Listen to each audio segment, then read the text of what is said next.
بسم اللہ الرحمن الرحیم۔ تمام دیکھنے اور سننے والوں کو میرا سلام۔ ناظرین، آج ہم ایک ایسے موضوع کے بارے میں بات کریں گے جو کہ ہماری سیاست کا پچھلے 2 دہائیوں سے ایک مرکز بنا ہوا ہے۔ ہمارے ملک میں چھوٹے سے چھوٹا سیاستدان ہو یا بڑے سے بڑا سیاستدان، بڑے سے بڑا عہدیدار یا وزیر اعظم ہو، صدر پاکستان ہو، جو بھی ہو، وہ اسی موضوع کے اوپر اپنی سیاست چمکاتا ہے۔ وہ موضوع ہے ہماری معیشت۔ افسوس کی بات ہے کہ پچھلے 2 دہائیوں سے ہر کوئی معیشت پہ ہی اپنی سیاست کرتا ہے، اپنے مفادات کو آگے رکھ کے اپنے ملک کے مفادات کو پیچھے چھوڑ دیتا ہے۔ ناظرین، آج ہم آپ کو ایک ایسی ویڈیو دکھائیں گے جس سے آپ کو خود ہی پتہ چل جائے گا کہ ہر 5 سال بعد یا ہر بدلتی حکومت کے ساتھ ہمارے حکمران کیا کچھ فرماتے ہیں۔ آئیے ملاحظہ کیجیے۔ میں جو معاشی بحران ہے اس کو نکالنے کے لیے ایک آدمی کچھ نہیں کر سکتا۔ قوم کو معلوم ہونا چاہیے کہ ہماری معیشت کی حالت ناقابل بیان حد تک خراب ہے۔ پاکستان کی تاریخ میں کبھی بھی اتنے مشکل معاشی حالات نہیں تھے جو آج ہے۔ ہم نے حکومت سنبھالی تو ہر شعبہ تباہی کی داستان سنا رہا تھا۔ 3 دہائیوں کی عوامی خدمت کے سفر کے دوران ایسی تباہی میں نے پہلے کبھی نہیں دیکھی۔ ہماری حکومت کے خاتمے تک پاکستان کے مجموعی قرضے صرف 3000 ارب روپے تھے۔ تصور کیجئے کہ گزشتہ 14 برس میں یہ قرضے بڑھ کر تقریباً 14,500 ارب ہو چکے ہیں۔ 60 سال کی تاریخ میں جو ہمارا ٹوٹل قرضہ تھا وہ 6000 ارب روپیہ تھا۔ یہ گیا 2013 میں 6000 سے 15,000 ارب، 15,000 ارب سے آج پہنچ گیا 28,000 ارب۔ اب المیہ یہ ہے کہ اس قرض کی بھاری قسطیں ادا کرنے کے لیے ہم مزید قرض لینے پر مجبور ہیں، اور ایسا نہ کرنے کی صورت میں ملک خدا نخواستہ دیوالیہ ہو سکتا ہے۔ آج ہمارے حالات یہ ہیں کہ ہم جو قرضوں کے اوپر ہم سود دے رہے ہیں اس سود کو دینے کے لیے ہمیں قرضے لینے پڑتے ہیں، کہ آج ہمیں مشکل سب سے زیادہ پڑی ہوئی ہے کہ ان کا ہم کیسے یہ واپس کریں۔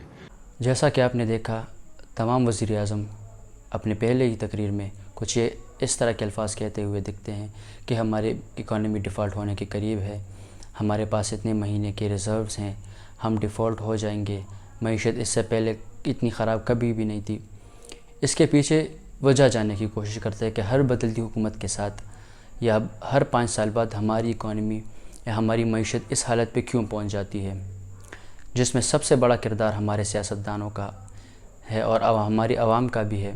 ہمارے سیاستدانوں کا اس میں کردار یہ ہے کہ وہ اپنی سیاست کو بچانے کے لیے، اپنے ہی پارٹی کے مفادات کے لیے، اپنی بنائی ہوئی سخت پالیسیز جن کی وجہ سے اکانومی سٹیبل ہونے والی ہوتی ہے، اپنے الیکشن کیمپین کی وجہ سے وہ ان پالیسیز کو ختم کر کے عوام کو ریلیف کے نام پہ کچھ پیکیجز دے دیتی ہے، کچھ ڈیولپمنٹل کام شروع کر دیتے ہیں اپنے اپنے حلقوں میں، تاکہ وہ عوام کے پاس جا کے ووٹ لے سکیں، اور عوام بھی انہی فرضی کاموں سے، انہی وقتی طور کے کاموں سے خوش ہو کر ان کو ووٹ دے دیتی ہیں، اور انہی کاموں کی وجہ سے پھر دوبارہ وہ حکومت میں آتے ہیں، اور دوبارہ حکومت میں آ کے پھر وہی راگ الاپتے ہیں کہ اکانومی کی حالت بہت خراب ہے، پھر 2-3 سال ریپیٹ ہوتے ہیں وہی سخت حالات میں، اور پھر دوبارہ آخری سال میں یہی کچھ ہوتا دکھائی دیا ہے ہمیں۔ اس کا سب سے بڑا حل جو مجھے نظر آتا ہے وہ ہے پولیٹیکل کنسنسس۔ جب تک سیاسی پارٹیوں کے درمیان یہ طے نہیں ہو جاتا کہ ہم ان چیزوں پہ پولیٹکس کریں گے اور ان چیزوں پہ پولیٹکس نہیں کریں گے۔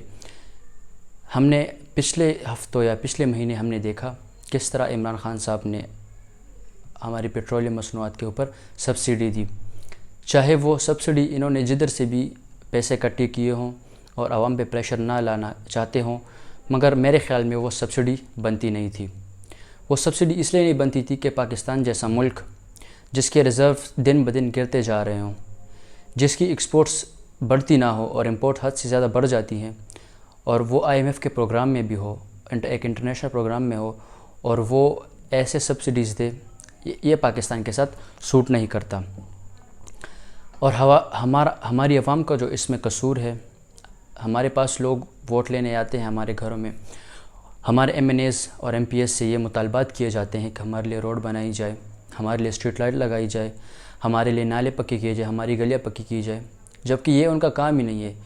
جب ہمارے لوگ انہی چیزوں کے لیے ان سے ووٹ مانگیں گے، انہی چیزوں کے لیے ان کے پاس جائیں گے، تو پھر وہ ہمارے لیے یہی چیزیں کریں گے، نہ ہمارے لیے وہ امپلائمنٹ پہ کام کریں گے، نہ ہمارے لیے وہ بزنس انوائرمنٹ اچھی طرح بنائیں گے، نہ ہماری میڈیکل ایشورنس وہ ہمیں دیں گے، نہ ہمارے بچوں کی تعلیمات یہ اچھی طرح کریں گے۔ جب ہماری عوام کی پرائیورٹی یہ رہی ہے ووٹ دینے کی، ان کی جو ترجیحات ہی کچھ یہ ہیں، تو پھر ہمارے سیاستدان بھی کچھ ایسے ہی کام کرتے رہیں گے۔